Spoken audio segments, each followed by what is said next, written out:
Hi there, it's an update on the Westminster project. Do apologise for the lack of videos. I'm struggling to get out in the workshop at the minute because I've just changed jobs and I'm currently working away a bit. But I'm just, any time I, excuse me, any chance I've got, I am out here. Um, I'll just turn the camera around if I can. Right, so what I've been doing, these are the last components that need paint on the engine. So I'm just trying to get all the dirty work done before I start assembling the engine. There's the rocker cover. There's the two tappet covers with the ones with the breather hole, and that one there is it's a cover, but also it's the mount for the dynamo. So that's got to be done. That plate underneath there, that's one of the front. That's the front plate for the engine as well. I have found I've had an issue. I've had to order another harmonic dampener. The rubber material between the two pieces has started to crack. I don't know if you might not be able to see it very well. You can just see it there in the top left hand corner on the rubber. If you can just see it there. So I've had to buy a new one of those. That's on order from SC. This particular one is, what I'm getting is the same. That's actually for a 3/8 fan belt, and I'm also having to buy a new water pump because if you remember in a previous video I did try to strip my one and it broke. So for the sake of 60 quid, there's a new water pump on its way. I do have some other parts as well. I do have a new or reconditioned rocker assembly, which I'll show you in a bit. The other issue we had, the escapade with the radiator. I cleaned the radiator up inside and out. I wanted to remove any chance of any anti-leak material that's inside, so I knew that it was clean as possible, so that when I did do a pressure test, I knew if it was going to leak, it would leak, and it wouldn't be, none of the anti-leak would still be in there and hiding leaks. So I wanted it as clean as possible. I just rigged this little Schrader valve, tire Schrader valve. I can't remember what I taped in there. I think it might even be a cork, I can't remember, but got that in there, got that into the bottom port, pressurized it to about, I think it only got to about 5 psi, and pretty much it's leaking all the way along the bottom there on all these little places where the cores are here. It's leaking, so it didn't take much. So that's going to have to be exchanged for another one. I did consider having maybe an aluminium version fabricated by someone, but it would probably be very, very expensive because I would like to keep the starter handle hole in the bottom. So the easiest thing is to get just a reconditioned unit. I believe the reconditioned ones are an improvement of the old ones. I'm not too sure whether the cores are bigger or there's more of them, but it will be exchanged. I think that's going to be around £250 as long as you exchange the unit for the new one. So that's that. So next thing, get these into paint. I do have to do a little bit of repair on this one. It looks like that's been squashed down by someone at some point. So I'm going to get these into etch prime, and there we have all our bits in etch primer. So I would spray them in green, but it's getting a bit late now to run the compressor because it's a bit noisy. I don't want to upset my neighbours. The dishes they're actually if you remember from a previous episode, they're the tops for the horns that I've got, so I'm just putting those into etch prime as well, ready for a top coat of black. So they're done. Managed to do a little bit of fettling on the breather vent on the inside, managed to straighten that out, make that a bit better, and also managed to it seems that this area here gets pressed in over a period of time where people over tighten the nuts, so I've managed to beat that back out so it's straight again. So that you can probably see it's not dished in like it was before, so that just helps it tighten up when we come to fit it back on the engine. There we go. So yeah, it's all in etch prime, ready for top coat tomorrow. Well, back in the garage on Sunday, and like I said yesterday, the idea was to get these engine parts into green. So there's a timing case and the front plate for the engine, and a couple of the lifter covers, or valve lifter covers. There's the other one in green, and just a couple of little bits, a little fan belt or dynamo tensioner bracket, and that's another part of it there. So these bits are in green, which is what we needed to get done today. My next challenge is to look at the crankshaft. I will have to paint the water pump when it arrives. I'm not painting the new harmonic dampener because I said yesterday that one is no longer any use. The rubber material has started to crack, so there's no point using it. It's not a good idea to fit an old dampener unless obviously you know it's in good condition. It won't do the engine any favours if it fails.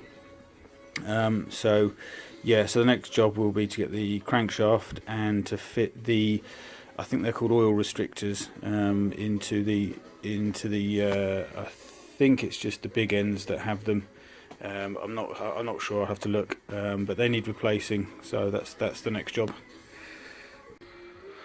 Right, so had a bit of a move around, just got the painted bits on the top of the welder there. Something I did notice happened yesterday when I was unrelated to the project is I actually started getting a leak in my roof.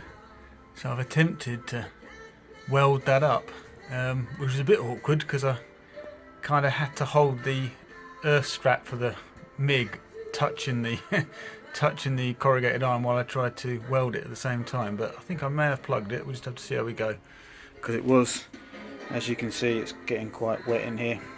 So I found the leak, that's the most important thing. Anyway, so next job, this is obviously the crankshaft, and what I'm trying to get out now, is if you can just see it down in there, is these inserts. I think they're called oil restrictors, I think. They're the ones that are obviously original to the crank, and been in it for all of its life. But what I did find, and I can't remember if it was this one or this one, I think, yeah, if you can see there, that one has a shiny mark on it, and what happened was that had actually slid out when the engine was together, and it started carving into the main bearing shells. So I think the guy who ground the crank for me has obviously knocked that back in. Now I don't trust these 100% now that I've obviously seen that happen in the past, so I'm going to try and get them out. I'm presuming there'll be a friction fit. I'm hoping that I should be able to get them out with a screw extractor. Now that's a big end main, and obviously that's a main. That's a big end journal, and that's a main journal. I'm not sure if there are any of those inserts in the mains. I'm not sure, but there definitely are in the big ends. So I've got new ones, so we'll see. I'll see if I can use a screw extractor to get them out. Right, after a little bit of faffing around, I've managed to get, so far I've managed to get one of these out, these oil restrictors.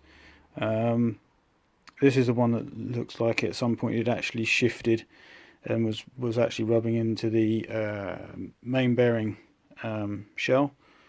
When I took it in to be reground, they decided to basically punch it back in for me. So I wasn't 100% happy with that. So like I said, I wanted to change them for new ones. So with a little bit of messing around, I did try using the screw extractor. That doesn't work. And I also tried putting a screw in and then putting like a plate across here to try and wind it in and use the head of the bolt as a way of pulling it out. That didn't work. So although it's a little Heath Robinson, out of what I had, I basically made a punch. It's just a few nuts welded together on a bit of bar that's just about fits inside the the oil gallery, so I'm able to knock them out from the other side, the back side of the restrictor. The other reason why I did that, what I've also done, is just used this brake cleaner, and we'll be using these are pipe cleaners. Use these for cleaning oil galleries, and obviously, you know, kids play with them in school, but they're really handy for that sort of work.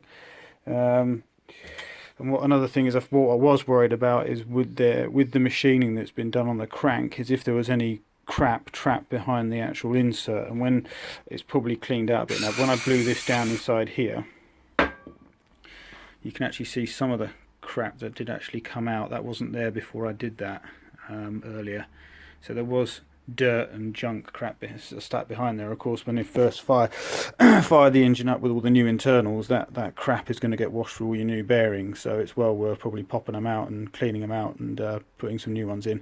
And at least, you know, if you've got the new ones, they're going to be, you know, equally again a tight fit because they're new. They wouldn't have been affected by heat or, you know, constant heat changes and use, so they're brand new. And in a moment I will dig out a new one and show it to you. And there's the new restrictors. I will make sure they are called oil restrictors. I think they are. And that's a new one. And I've just measured it using the digital vernier. The original is all over the shop. It's anywhere between 6.7 and 6.66, whereas the new ones are constant 6.77. I think they are all the way round. So the old one is obviously not perfectly round anymore. It may never have been perfectly round to begin with, but at least I know with these they're going to be a tight fit. I'm going to have to drive them in, which is good. They've got to be very tight. There should be no need for putting Loctite or anything like that. They should just be driven in. I didn't take a note of this one, but what I will do is I will take a note of pretty much, there is no stop for these to hit up against. If you keep hitting them, they'll keep going all the way through the oil gallery. I think it's the same size all the way through, so they don't stop up against a ridge inside or anything like that, or a step. So I'll just take a rough measurement with the digital vernier of how deep they are and put them in approximately the same place. I don't know if it matters that much, but I know that they're all set close to the big end bearings. They're not up against the main bearings. So that's all I'm going to do today. I've got to be away next week in Scotland, so I'm not going to be doing anything during the week, but hopefully at the weekend we'll get this done. And then the new harmonic balancer will arrive with the water pump. I'll get the water pump painted. Like I said, I'm not painting the harmonic balancer because it's a pro race balancer. It's in stainless steel. I'd rather leave it that way. And then hopefully we'll get time to get this block, do the final clean, and get the oil gallery bungs, main oil gallery bungs put in. And then we'll check the torque of the studs on for the mains, and hopefully get the crank and some other bits and pieces fitted into the block. Okay, thanks for watching. Cheers, bye. And I nearly forgot. I said earlier I'd show you. That's the new rocker assembly, the reconditioned rocker assembly. So ready to go with that. It's all, I think, as far as I know, how it's been done is all the rocker arms are second hand, but the foot at the front here has been remachined, and they've also been rebushed, and the rocker shaft itself is new, so the new bushes have been honed to suit. I believe the springs are new as well, and also all the spacers and shims between the posts have been renewed. And these are the posts. The posts are original or old ones, and I think maybe these have been replaced as well. The actual balls that go into the top of the push rods. If I can flip it over, flip a rocker arm over. There you go. You can see that that's been remachined. There's no pocket, excuse the shadow, there's no pocket in where the valve top of the valve sits. As on mine, the original, but I've obviously part exchanged for this one. The rocker arm feet, I guess what you could call them. They're all badly pocketed, and you can see obviously these have all been remachined. So it's ready to be fitted.